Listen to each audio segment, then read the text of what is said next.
Today's topic is deck building for locals and deck building for regionals and above.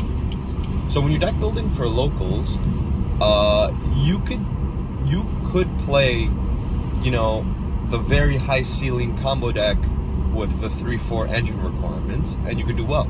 You might brick one round with like a few of your engine requirements, but overall you should be fine. You should still do fairly well if you play correctly and everything.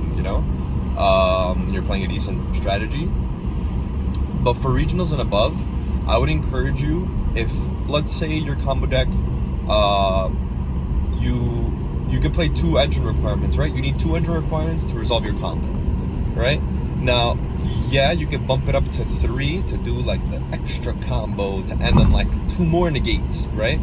But by doing so, you're gonna make variance catch up to you, especially in a big tournament. So when you have a lot of rounds to play, like on average, a local is what, 4 to 5 rounds, maybe one more, maybe one less round. But on average, a regional is more than 7 rounds, 8 rounds. And of course, YCSs go up to 11, and you have to play top 64 and 32. It's a lot of rounds. So variance is going to catch up to you. So I would encourage you to not play that 3rd engine requirement that lets you end on, a bigger board. Just play the minimum, which is 2. Even though your ceiling might be lower, you're not gonna brick as much in the long run, right? Even though it seems like, it's only like 1 extra card, with variance kicking in the long run, it's gonna hit you, and it's gonna hit you hard, and you really don't want to brick once it gets to the later rounds. That's why most people, they like playing a very consistent deck for regional and above, especially for like a YCS or Nats. You want to play a consistent list that does the same thing over and over again consistently. This way, you don't play, you try to minimize the amount of bricks that you play, and that you get to play every single game. And part of like the best decks is that they're able to play their engine, which is a big consistent engine, and then they're able to play utility cards. Therefore, if they do brick and they don't draw engine, they could fall back on utility cards, right? You don't really want to be playing bricks and be drawing bricks when you're going to a nationals or YCS or whatever.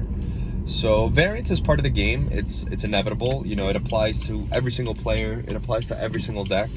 Even if you're playing the most consistent list out there, there's still a possibility of you drawing 3 Ash Blossom and 3 droplets, right? And you could lose, even if you're playing 30 engine cards. So variance is a part of the game. It applies to everyone, but you want to make sure you don't let yourself play into variance even more than you already have to, right? And that the way that you do that is by playing more engine requirements. The more engine requirements you play, the harder you're going to lose to variance than your opponent. So although your combo is not going to be as crazy with that extra engine requirement or 2, you're going to have a way more consistent deck, and you're not going to lose to variance as much if you play less number of engine requirements. So that's the tip for today. I think it's a very useful one. I see a lot of people playing crazy combo decks, and they're like, oh, well, if I have this extra card, I can end on like another negate. But yeah, you have a higher chance of breaking in a big tournament. So I encourage it for locals. I think for locals it's great. I think it's a good idea. I would play a high ceiling deck for locals too. I think that's a good idea. But for if you're gonna play a lengthy tournament, you want to make sure you're playing the most consistent list as possible. So